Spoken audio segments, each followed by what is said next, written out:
Jake, shall we move on?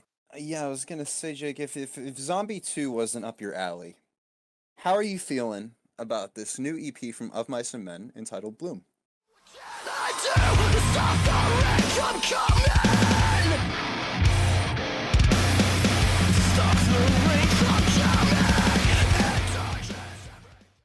So the first EP was called Timeless, not Obsolete, which I mistakenly called the Obsolete EP last month. It's okay. We forgive you.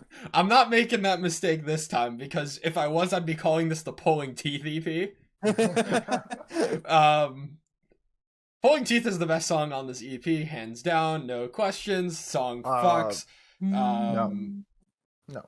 Well, maybe. I'll give you a maybe.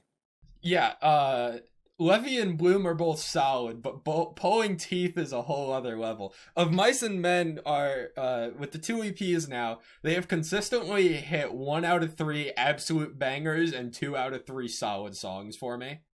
Pulling Teeth and Obsolete being the bangers. Pulling Teeth, the chorus definitely sticking with me more so than Levy and Bloom.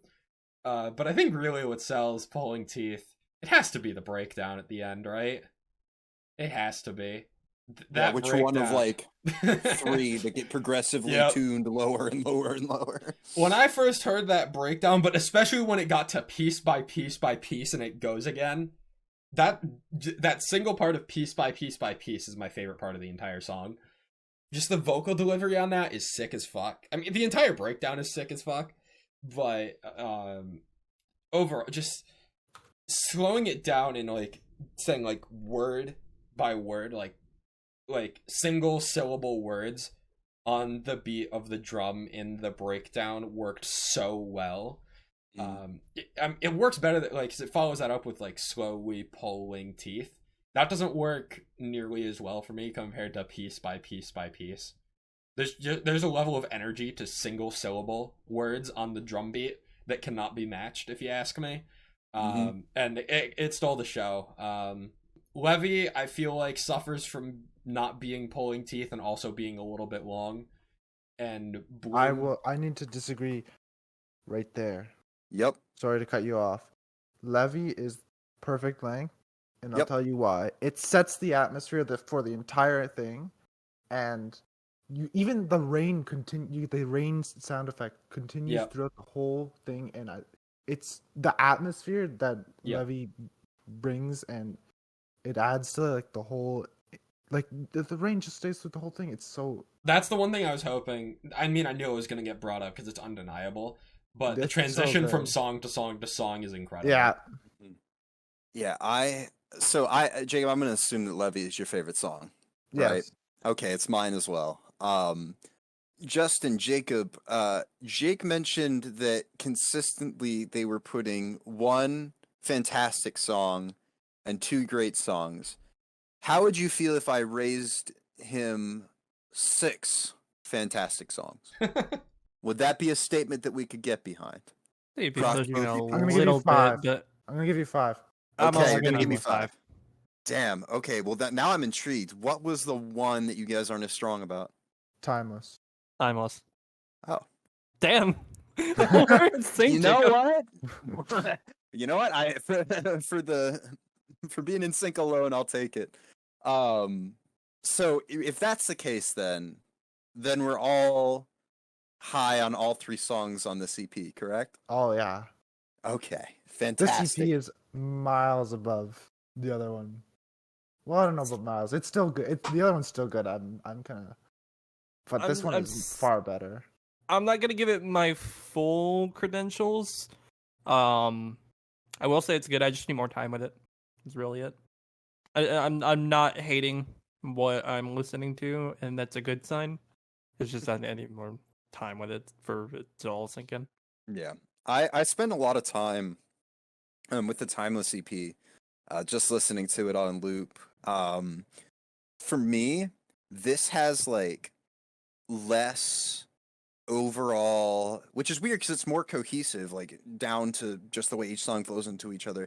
This has less overall replayability for me than the first EP, But outside of Anchor, I think I enjoy all three of these songs more. It's weird.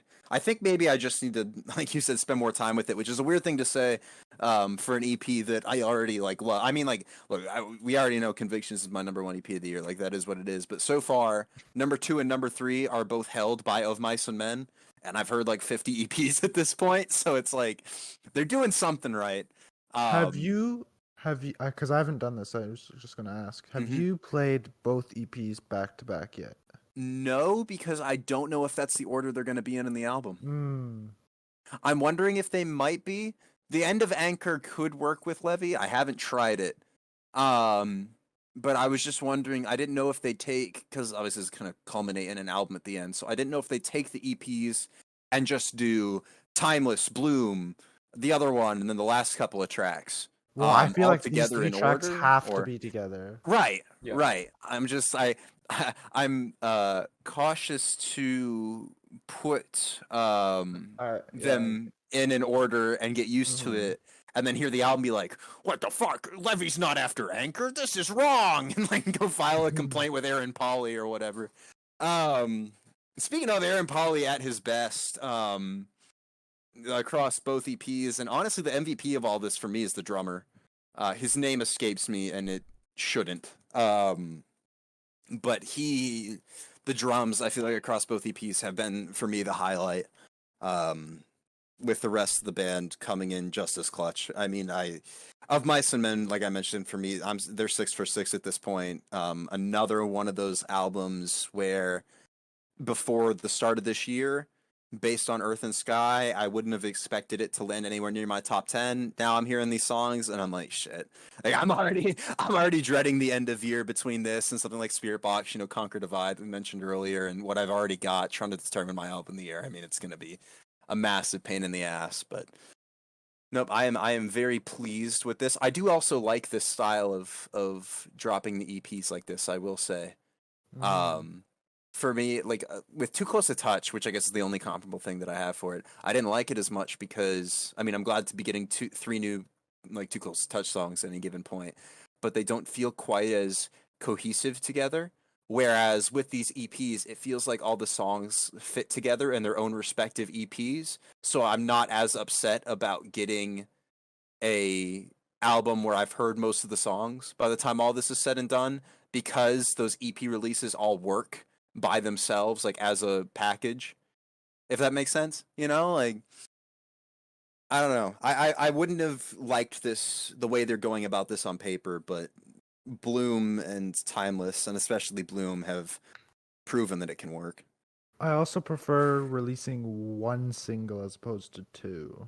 Yeah, no, I agree wholeheartedly. I liked being able to hear Levy and Pulling Teeth as new tracks on this, as opposed to the last one, which I believe we got both Timeless and Obsolete, right? Yep, I also agree with that. I will say, I'm wondering, like, and this is like, I guess a little bit of a tangent, but like, if with that first one, they were determining like they needed to build more hype for this type of release, and that's why they released the 2 singles, possibly, as opposed to this one. I don't know, just conjecture. But I'll have to say that this is a really good EP, and Of Mice and Men are just doing great things. Very, very happy with this, with the band as a whole.